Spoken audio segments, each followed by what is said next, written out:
Hi, welcome to another episode of Hot Takes.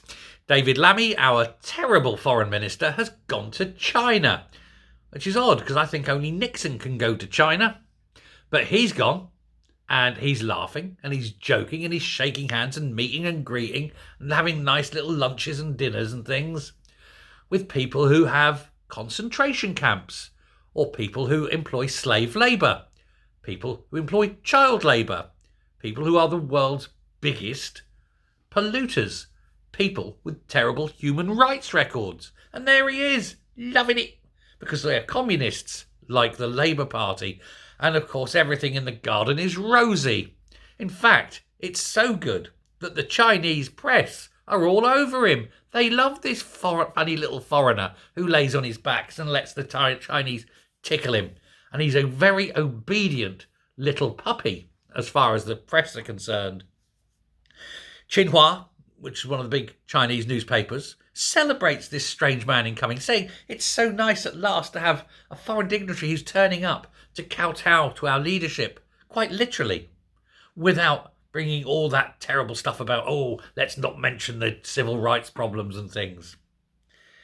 They're saying he's there to enhance China's strategic power, apparently. The China Daily pointed out that China and the UK have seen a massive uplift in trade with each other and exchanges and cultural, things like that. People's Daily, another one of those newspapers printed by the Communist Party, says it's striving for mutual benefits. Hardly mutual. Benefits for China, sure, but I wouldn't say mutual. And why isn't he mentioning the civil rights? Why isn't he mentioning the concentration camps? Why isn't he mentioning the millions of people that go into places and have kidneys removed and sold? Because these things happen. Why not? Because he doesn't want to upset China for some reason. China will be our masters. At the rate it's going, they are ruling the world. I mean, we could screw China tomorrow. Simply like that. The West can beat China overnight because all we have to do is put tariffs on their goods. And then bang, China goes third world, literally, because they need to create 1 million jobs a month just for their own people. And they can't do it anymore. China's economy is starting to stagnate. And of course, with the falling birth rate caused by the one-child policy, you can end up with all these old Chinese, and so very few young, relatively anyway, young Chinese trying to support them. China's about to topple. People don't realise it.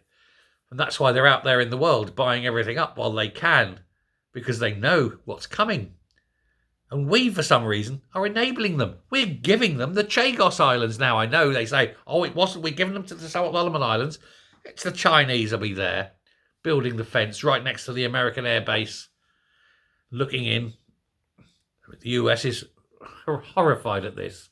And there's Lammy over there, licking the boots of all these Chinese officials.